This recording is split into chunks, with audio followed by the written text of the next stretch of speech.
Good morning. I am here because I want to talk about myself. Funny.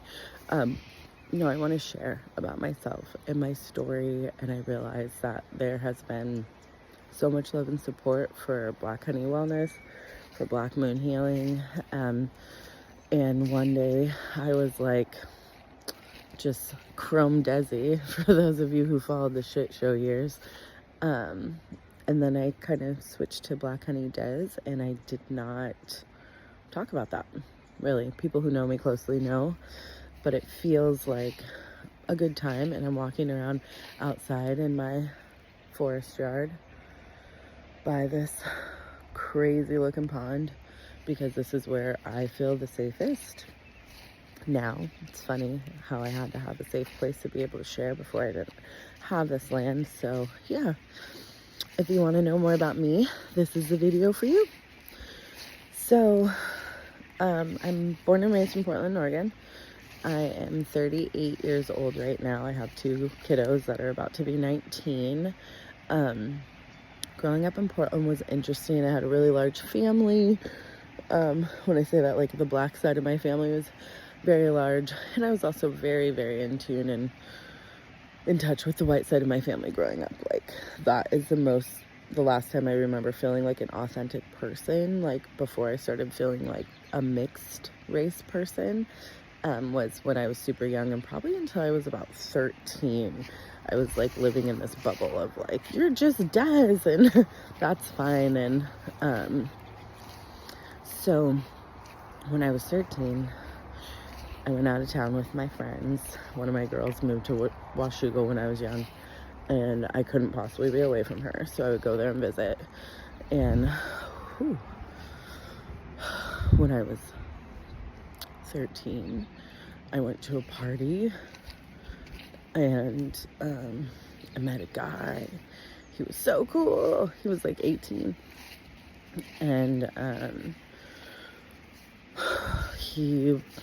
we got kind of cool and close in a night, and after a day of hanging out the river, and then I went to a house party that night that I had no business being at, and that same guy that I crushed on all fucking day, he raped me. I was trying to think, is there like a softer way to say that? And I'm like, soft for who? That's what happened. And that was my virginity, and that is at the point which life fucking changed for me. I didn't tell any adults. I had a bunch of kids around. There was street justice involved. Like, I felt seen, but I didn't realize how like the wounding would be so deep. And it is still to this day, at this age that I am now, it's still like kind of a thing. But why I bring that up is because this led me down a path of like not trusting men, especially not trusting white men. He was white. I'm not white fully, and it was one of those like, oh, I just kind of want to know what a Black girl feels like vibes. And he came from people who he was very proud of, who were active KKK members. I don't know if you're familiar with the Camas Washougal area, but it is the pit of Satan's hell where my journey with racism and racial physical abuse began.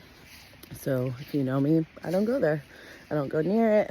I don't go anywhere over there. So that's a thing, which has caused issues in my life because I have family who lives in that area, and I just don't go there. So maybe one day I'll go retrieve my soul there, because I just learned you could go back to places that you were lost your soul.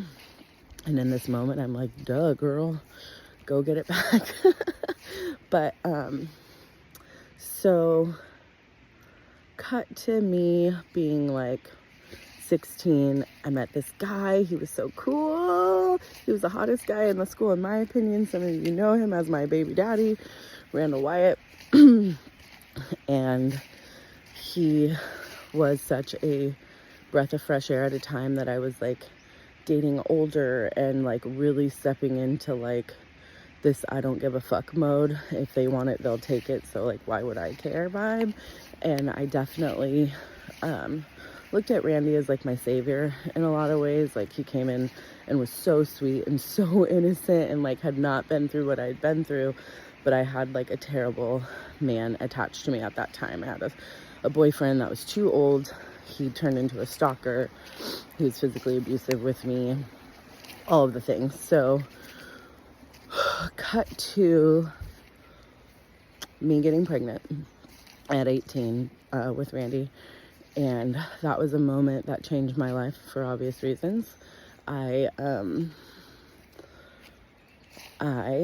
was in a pickle, we'll say. I didn't know what to do. We didn't know what to do. We were so young. So things were rocky for a while. And when my babies were born, things calmed down a little bit, and then it got like rocky because like being a parent is hard. So Randy and I separated from that relationship at the time that my kids were close to 2, and we have been co-parenting ever since. I don't say this to let's see. Co-parenting has been a fuck show. And I'm sure Randy would say the same thing, but also like the most brilliant journey I've ever been on. He has taught me so much as like a person, having to check my attitude, someone who couldn't just be in that I don't give a fuck mode. Like, I had to give a fuck. So my relationship with him over the years has showed me patience, even though I don't think he would describe me as patient. It just showed me collaboration. It just showed me trust in a man who will be there, which was big because my dad wasn't there, and Randy is like the best dad. I often am like, God, how come I didn't get a dad like that? But I know why. Because I needed to do this work and feel and be big and be brave and be bold and all of that.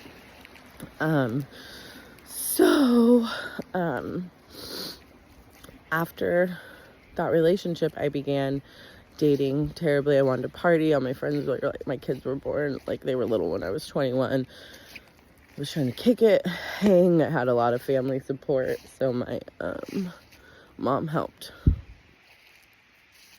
a lot. And I still feel bad for that. But the kids are happy and healthy, so it was a part of our journey, and that's okay. But I floated around dating a number of terrible humans and not seeing my value or my self-worth. And then I met a guy. He dated a girl I knew. I didn't know her well, we'll say. And him and I, when we met, there was a spark, and it was fucked up and weird. But that's the truth.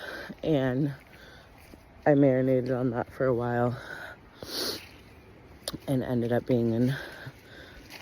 ended up ending that relationship after cheating with me and probably other people, and then moved in with me pretty quickly. And this led me down like a 10-year path with him. I will not name him. But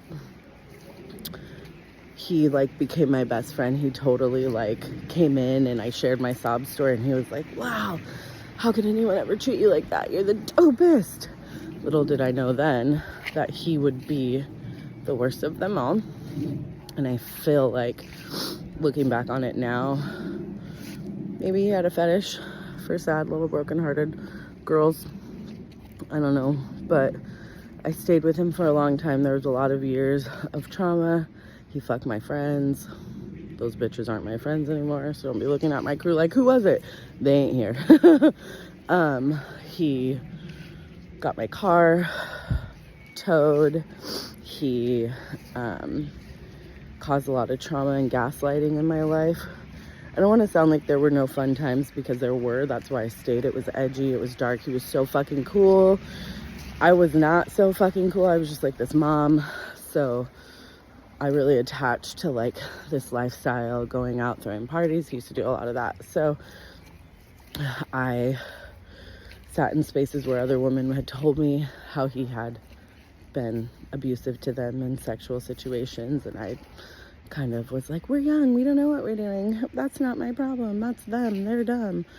And I really sat into that and like planted firmly and stayed with him and made him a focal point in my life. I let him around my kids for a long time. And I like called him my best friend. I was like, this is my best friend. And I was like, bitch, what kind of best friend is this? But there was a lot of cheating, no physical abuse, but just like so much reckless cheating, like horrific things that I don't even share to talk about right now. We could talk about that later. But I wanted to be free of that, but I didn't know how. I couldn't pay my bills. We paid rent together, all of these things. So I stayed longer thinking like, oh, maybe if I dress better, I'm not cool enough. Maybe if I was skinnier. He also mainly cheated on me with white women. So I was like, I'm not white enough. He's like, says he wants to be here with me and like doesn't really care about them, but like always cheats on me with them. So that was really fucking confusing. And he was a black man, which maybe is relevant, maybe not, I don't know. But I suffered for a long time, and through that suffering, this depressive cloud just grew and grew and grew and grew and grew. And I had homegirls who would sit in the suffering with me. We used to call it the Heartbreak Hotel couch. Everybody in my life was kind of like getting cheated on and coming to my couch for us to cry and talk about it and like fuel that fire, which I now know is like manifesting. And we just kept manifesting fuckery for each other when we thought we were like in sisterhood. So that's a fun lesson. But one day I was working up at OHSU and I went to go for a walk on my lunch break, and I sat down by a tree up at the top of the hill and was like, normal day, everything's fine. I've learned to live with my trauma for a long time, so it's not like popping up at every corner. But I just sat down and I was like flooded with memories from my most recent terrible ex. And I was like, you lost yourself. And more was like getting hit by a train, like, bitch, do you not see that you lost yourself? Who the fuck are you? You're out here living this fake ass life. Like, what are you doing? Pretending like you're happy, defending this man, like, blah, bullshit, lying to your kids, letting him be around. Like, who the fuck? What the fuck? And it all just came like crashing down. And I had a panic attack. I've never had a panic attack before, and I've never had one since then. Not like that. It was so bad. I was new at my job. I had to like hobble my way back through like multiple elevators and hallways and all of this, because OHSU was fucking massive. And I go to my boss and I just sit there and I start sobbing, crying, sobbing, and I'm like, I'm gonna get fired. This is ridiculous. It's clear like I can't pull it together, so I need to leave. So I call an Uber and I call a friend. Actually, that's not true. I didn't even call my friend first. I actually think I called my ex and was like, fix this. This is all your fault. And he was like, I can't fix this. He called a very good friend of mine because they know each other, and she reached out. And I sobbed and sobbed and sobbed, and she was like, girl, have you ever tried Reiki? And I was like, I've done therapy. I have done all the things. I have never, ever, ever done Reiki.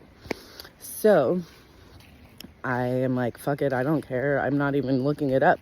I need help, and I trust her with my whole heart. So if she sends me, then I'm going. So I book an appointment with the amazing April J. Everyone should see her because she is amazing.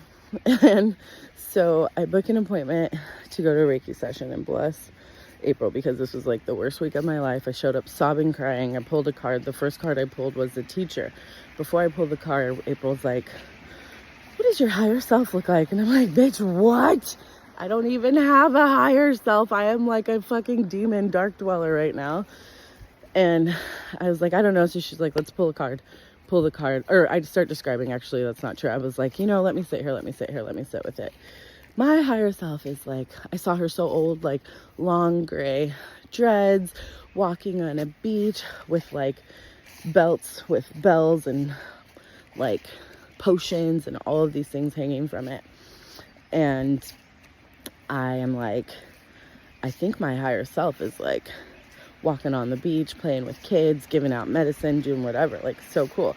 So then I pull the card and it's the teacher, and I forget the deck we pulled from, but the card was like a male version of what I just described. A man on the beach, long dreads. He was like brown skin. He had medicine, and it was the teacher. And I was just like, I don't know what to do with this. So I get on the table. She covers my eyes. She starts talking me into a meditation. And I am like very convinced that's not going to work.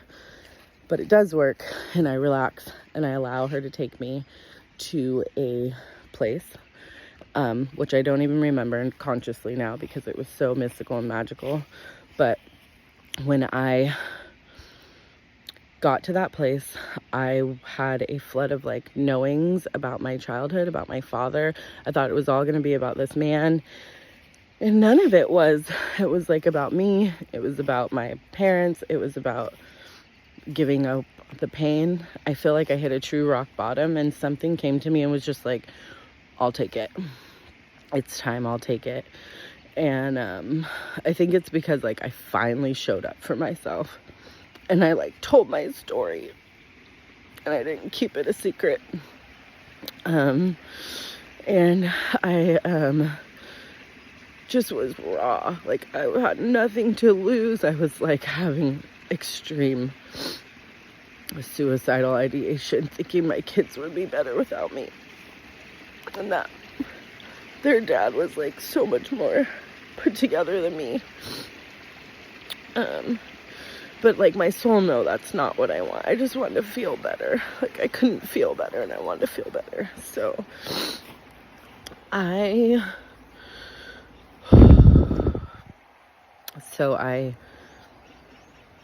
laid there for so long. I think she maybe even had to push someone after me because I was hysterical. And I left that session. Eventually she held me, she gave me a psychic message, she told me who my heart was, she channeled my guide. She's psychic. That was really fucking helpful to have somebody who could like go beyond, because I needed to be like shown magic was real. Like I needed to see it, and I did. Like she knew things that she shouldn't know, and she comforted me in a way that like I didn't think anybody could. And I don't think it's because she was like the only one who could do it. I now see, like I did think that before. I was like, she's a guru, this is my guru, like I worship her. I worshipped her for so long, and it took me a while to understand like my power, and like when I was ready to just like shift. I thought I had been ready before, but I wasn't. I was not. I was like still making deals with the devil, and I had just like had enough. So things shifted, and I realize now it's because of the combination of her and I together was potent and powerful, and still is to this day. So I ended up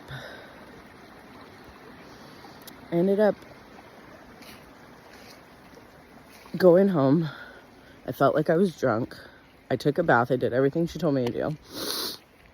And like over the next coming days, I just kept feeling lighter and lighter. And I started having what I call like joy cries, and I've never been like, I believed all people who cry of happiness were just like fucking liars. So there was that part. But so I definitely was like, I don't know what's happening. I'm sobbing. But I feel lighter. Like I remember going and getting on a scale, and I was like, what happened? Something lifted out of me. How did this happen? What's going on? So I ended up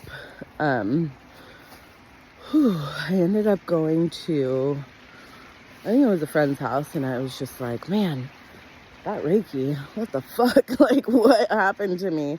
And I just was like, I think it took it. I feel great. So I went back to work. I'm bubbly. Everyone's like, are you okay? And I'm like, I'm fucking great. I have met like magic. I feel this weight lifted, a new zest for life. I can make peace with how I made my choices and not blame the men I was with, and take responsibility for just the lack of healing and a buildup of trauma over a lot of years. And I started not to hate the crazy ex so much.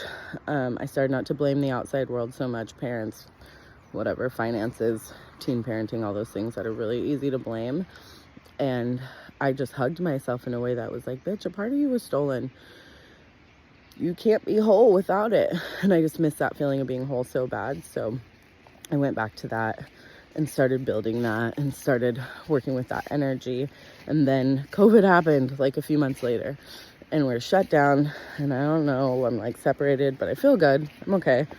And then a few months go by, and April calls, and she's like, Des, you've been on my mind, you've been on my heart.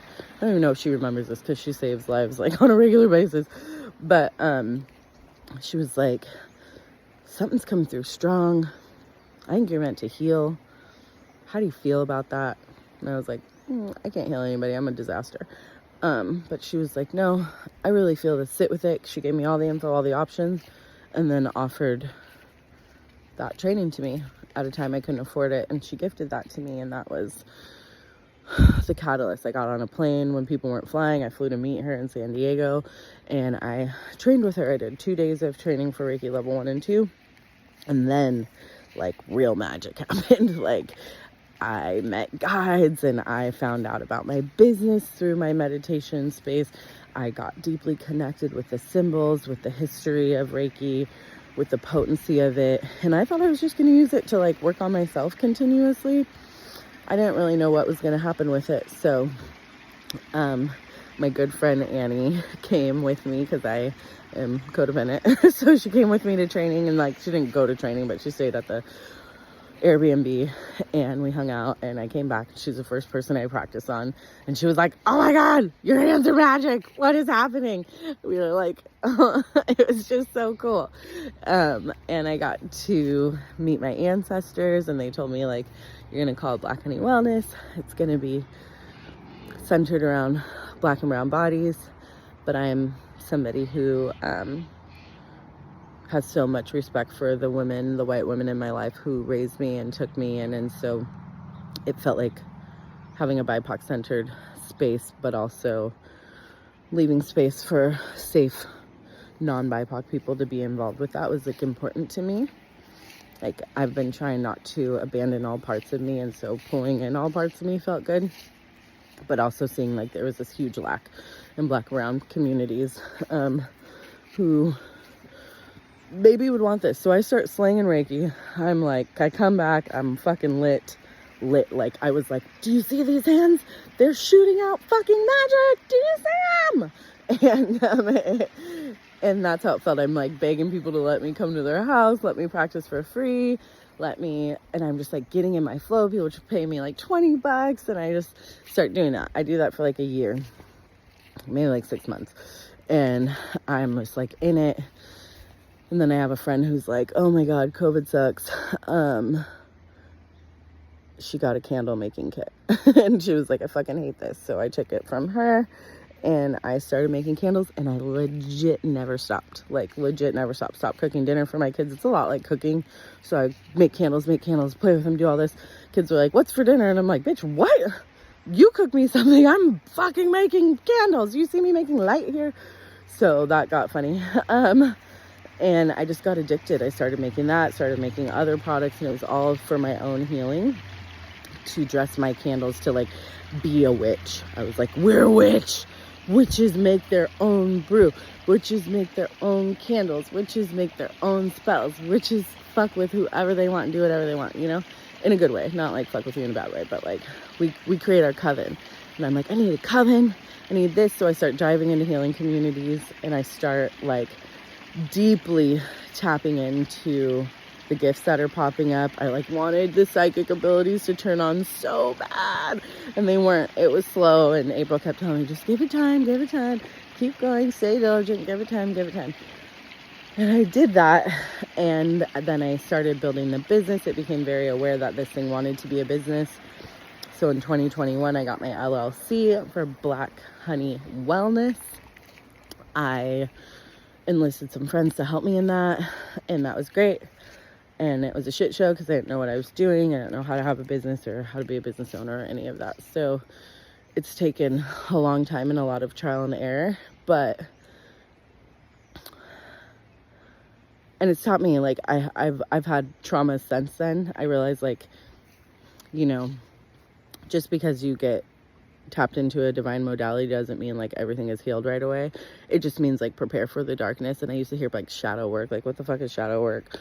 And it was just like, can you go into the light so you can go back to the dark and get yourself where you left yourself behind, where you abandoned your morals, where you forgot who you were, and then come back to the light, power up, and then go back deeper, and then come back to the light, and then go back deeper. And that was like the message. So I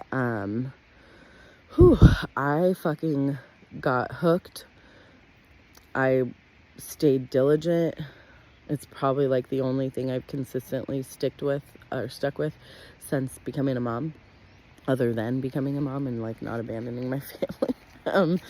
So, you know, over the years, so much has come up that I now have tools to deal with. It's like definitely not a thing where like stuff just stops happening because I'm in like the divine light or whatever.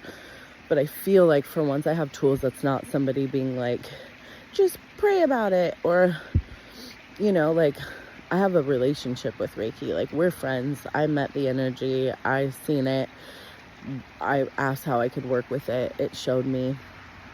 And that was really fucking important for me. So I guess while I'm still on this journey, and there are many parts we could talk about, sexual abuse, fucking gaslighting, abusive relationships, physical abuse, abuse from your best fucking friend. That's a thing. So while these crazy things have still happened in my life, I, again, just feel like I have a ton of tools to deal with it. And I can tell it's working because I am still alive. That's like a hard place to measure, but it's like before I was almost not alive. And now I'm alive and I have joy and I can manifest and I support people and they come to me because I can relate. I don't really know how to like fake the funk and do like the woo-woo healing thing. I'm just kind of like, yo, you didn't know me before, but if you know me now and you are like, I'm into what she's into, it looks cool, fun, whatever, just know it wasn't always like this. And if I can pull it together and like get into the space of divine healing and happiness and find my purpose, I know you can too. And I just want to help people do that. Like I want to help people have tools that calm the fuckery, where you're like, I don't want to have to call this person or go this or pay for a therapist or pay for this, pay for that. It's just like a fucking tool to heal yourself, permission to heal yourself, a group of people to heal yourself with. So that is like why Reiki for me. That is how I got here. That is where my passion comes from. And I just wanted to share that with you because I think it's important that we get to know our healers and those calling themselves healers. Like, the fuck? Why are you a healer? How can you be a healer? And trust me, there are some fucking fake ass lost healers out here that I have met since being on this journey. So it's like, I encourage people to tap into their gut, feeling that place in your body that is like, that's a yes, this is a no. Like if someone's like, bitch, we're going to Bali, I'm like, that's a yes. If someone is like, hey, let's pay $50,000 to let some fake ass witches heal us when they actually can't, because we can heal ourselves, that's a no for me, bro. So it's like finding out what's a yes and a no. And I'm not here to like push you into doing anything. I just want to share more of my heart and who I am and why I am here and what my mission is. And I will say through all of these things, I built more connections. I met Antha, my soul sister, and we started Black Moon Healing together. And we just keep creating a community we didn't have with people we love, doing things the way we want, letting ourselves be our own bosses and build a collective in a beautiful way. So, you know, I'm sure there's more storytelling to come. If this 30 minutes wasn't enough for you. No, I am here. I am opening up for one-on-one, just like supportive coaching through hands-on healing. I am beginning to train Reiki level 1 and 2. I did master in Reiki in 2022. And I haven't taught yet. This will be my first time doing that, feeling like I really needed to get a lot of my shit handled before I shared this gift with other people. And that time is now. So lots of teachings coming. There are retreats coming down the pipeline. There are big visions of fiscal sponsors. If you could be a fiscal sponsor, hit me up. But I want to bring healing that is cost effective, dynamic, big, luxurious, beautiful, in nature, on the beach, all over the place, to BIPOC centered communities, and be healing with aligned people. So thanks for listening to my TED Talk. And I'm just really glad to be here.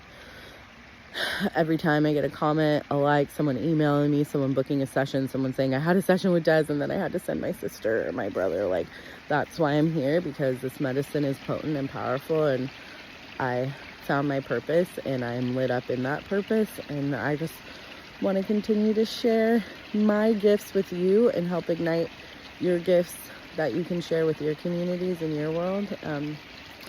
But yeah, I appreciate all the love and support, and I am here if ever you need me.